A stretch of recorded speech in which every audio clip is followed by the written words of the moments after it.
Bir do'stimiz so'rabdi. Ba'zida eshitib qolaman, farzand 18 yoshdan keyin oliygohga kirsa, 22 yoshgacha ham aliment to'lanadimi?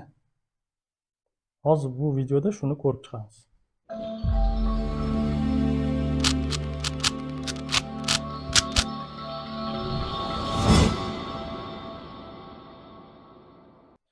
Assalomu alaykum, hurmatli tomoshabinlar, hurmatli kanalim obunachilari. Bugun bir do'stimizning savolini ko'rib chiqamiz. Ya'ni u jo'natgan xatida aytayaptiki, ba'zida ko'pchilikdan eshitaman, farzand 18 yoshdan keyin agar institutga, oliygohga kiradigan bo'lsa, 22 yoshgacha ham aliment to'lanadimi deb. Bunga javob olish uchun hozir eng avvalo O'zbekiston Respublikasi Oila kodeksini ko'rishimiz kerak. Demak, Google'ga kiramiz va Oila kodeksini qidirib topamiz. Demak, O'zbekiston Respublikasi Oila kodeksining nimaga aynan oila kodeksi? Chunki oila, oilaviy munosabatlar, qarindosh urug'chilik, nikoh va aliment masalalari asosan eng asosi bu oila kodeksida ko'rsatiladi. Hamma undan kelib chiqadigan har bir masalalar shu oila kodeksiga asoslangan bo'ladi. Ya'ni oila kodeksiga zid bo'lishi mumkin emas. Ya'ni O'zbekiston Respublikasida asosiy oila bilan bog'liq hamma masalalar oila kodeksida, ya'ni asosiy qonunimizda ko'rsatilgan. Shuning uchun biz birinchi navbatda oila kodeksiga qarashimiz kerak. Mazkur kodeksda 147-moddasi bor. Ya'ni aliment majburiyatlarini tugatilishi.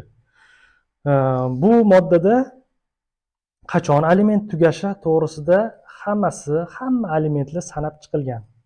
Birma-bir sanab chiqilgan. Mana masalan birinchi qismida aliment to'lash to'g'risida kelishuvda belgilangan aliment majburiyatlari taraflardan birining o'limi, mazkur kelishuv muddatini o'tishi yoki unda nazarda tutilgan boshqa asoslarga ko'ra tugaydi deb belgilangan. Ya'ni birinchi qismi bu kelishuv bo'yicha aliment to'lanadigan munosabatlarga bag'ishlangan. Unda 3 ta ko'rsatilyapti asos. Birinchisi, ya'ni kelishuvni taraflaridan bittasini o'limi. Ya'ni ikkita bo'ladi, ham qarzdor bo'ladi va undiruvchi bo'ladi, to'g'rimi? Kelishuvda. Va ularning bittasi vafot etsa, bo'ldi, aliment demak tugatiladi kelishuv bo'yicha. Ikkinchisi, mazkur kelishuv muddatini o'tishi. Demak, kelishuvni muddati bor. Qaysidir muddatdan boshlanadi va qaysidir muddatgacha belgilangan kelishuv bo'ladi. Ya'ni shu kelishuvning muddati tugashi aliment majburiyatlarini tugashiga olib keladi. Va yoki deyapti, uchinchisi bu unda nazarda tutilgan boshqa asoslarga ko'ra tugaydi. Ya'ni kelishuv bor, kelishuvda siz boshqa yana sabablarni ko'rsatishingiz mumkin. Va o'sha sabablar agar kelib chiqsa, demak aliment tugatiladi. Endi ikkinchi qismiga o'tamiz. Ikkinchi qismida sud orqali belgilanadigan alimentlarni qachon tugashi ko'rsatib o'tilgan. Ya'ni sud tartibida undiriladigan alimentni to'lash.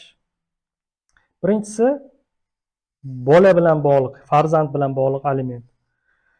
Bola voyaga yetganda yoki voyaga yetmasdan turib to'la muomala layoqatiga ega bo'lganda. O'zbekiston Respublikasi Fuqarolik kodeksi bo'yicha qachon bola voyaga yetadi? Voyaga yetishi degani bu 18 yoshga to'lishi, ya'ni to'liq muomala layoqatiga ega bo'lishi bilan 18 yosh deb ko'rsatilgan Fuqarolik kodeksida. Demak, aliment tugatiladi. Bo'ldi. Majburiy ijro byurosida shu ijro ishi bo'ladigan bo'lsa, avtomatik u 18 yoshga to'ldi, u tugatilishi kerak. Agar tugatmayotgan bo'lsa, demak, bu yerda qonun buzilishi bor, bemalol yuqori turuvchi organga yoki o'ziga ariza bilan murojaat qilasiz. Yoki deyilyapti bu yerda voyaga yetmasdan turib to'la muomalaga layoqatiga ega bo'lganda.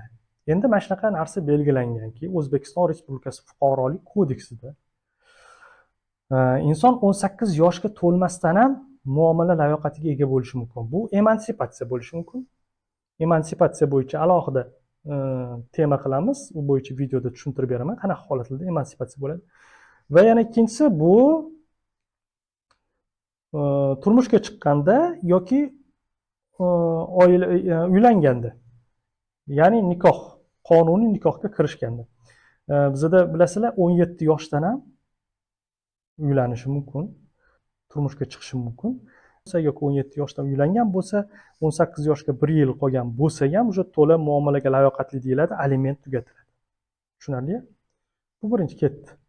Endi foydasiga aliment undirilayotgan bola farzandlikka olinganda tugatiladi. Ya'ni farzandlikka olish tartibi bor. Faraz qilamiz. Masalan, o'sha ayol nikohdan keyin boshqasiga turmushga chiqdi-da, endi otasi, o'gay otasi, o'sha yangi otasi, o'gay otasi u bolasini ham farzandlikka olmoqchi bo'ldi va sudga murojaat qilib turib, o'sha har xil tartibi bor, tartiblarni qilib farzandlikka oldi. Otasi yangi otasi bo'ldi, qonuniy otasi bo'ldi.